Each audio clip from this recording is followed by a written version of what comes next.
ალიანსში კი ერთმანეთის წინააღმდეგ ბრალდებები არ წყდება. ამჯერად თამარ ჩერგოლეიშვილის სამიზნე TV პირველი აღმოჩნდა, რომელსაც გიორგი ვაშაძე გამოისარჩლა და ჩერგოლეიშვილის განცხადებასაც გაემიჯნა.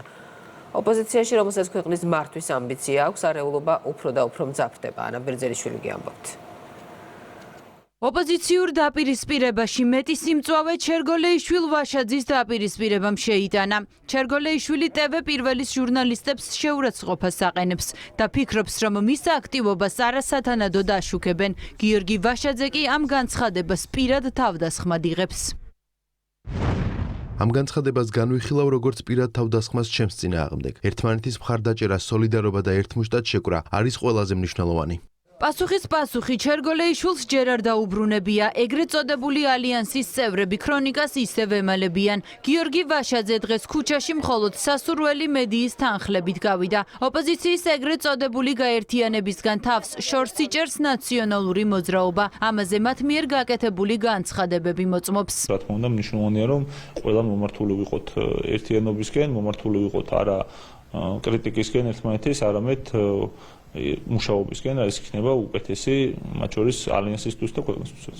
ეგრეთ წოდებულ ალიანსში შემავალი პარტიები პარლამენტის თავმჯდომარისთვის არაკონსტიტუციური პარტიების ერთიანობაა. შალვა პაპუაშვილის განცხადებით ისინი ებრძვიან ყველაფერ ქართულს. მათ უკან კი ის უცხოელი პოლიტიკოსები დგანან, რომლებსაც ქვეყანაში არეულობის მოწყობა სურთ. არაკონსტიტუციური პარტიები არიან, კიდევ ერთხელ რომელსაც აქეზებენ გარედან და ხედავთ ჩვენ, ხო, ეს არიან 9 მაისის ევროპის დღის პარტიები. 9 მაისს იხსენებენ არა იმ 300,000 ქართველს, რომელმაც სიცოცხლე დადო იმისთვის, რომ სამყარო და ევროპა გაეთავისუფლებინა ფაშიზმისგან, არამედ 9 მაისს კოქტეილით აღნიშნავენ ევროკავშირის თუ სხვა ელჩებთან, უცხოელებთან ერთად, რომლებიც კიდევ ერთხელ არიან მათი დამკვეთები საქართველოში არეულობის, ზიზღის და პროპაგანდის საწარმოებში.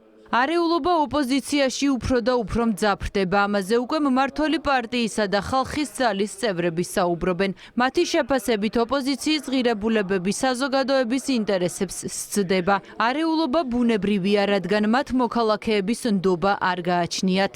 რომელ საზოგადოებაში დადიან? საზოგადოების აბსოლუტური უმრავლესობა არის მომხრე იმ პოლიტიკის, რასაც ქვია ოჯახური ღირებულება არის. იმ მომხრეც ეგენი არ არიან. საზოგადოების აბსოლუტური უმრავლესობა მომხრეა რწმენის, მართლმადიდებლური ეკლესიის, პატრიარქის. ეს ხალხი ამათ ებრძვის და ამიტომაც იციან, რომ საზოგადოებაში დასაყრდენი არ აქვთ.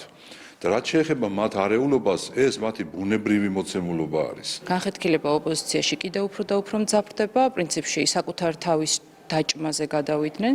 ხედავთ, რომ სააკაშვილი და მისი მიმდევრები სრულად ემიჯნებიან იმ ვითომ ადამიანურებულ ნაცმოძრაობის დანაყოფს, რომელსაც წარმოადგენენ ჩერგოლეიშვილი, გვარამია და ვაშაძე, თუმცა ხედავთ, თუ მათი მცდელობებიც რამდენად უსუსურია, ხალხში გასვლასაც ვერ ახერხებენ. ოპოზიციაში დაპირისპირება და შიდა ბრძოლა პირველობისთვის. ეგრეთ წოდებული ალიანსის დღის წესრიგი, რომ ქვეყნის გარედან იწერება, ამაში მმართველი გუნდი დარწმუნებულია. სწორედ ამიტომ ოპოზიცია მოქალაქეებთან შეხვედრებსაც ვერ ახერხებს.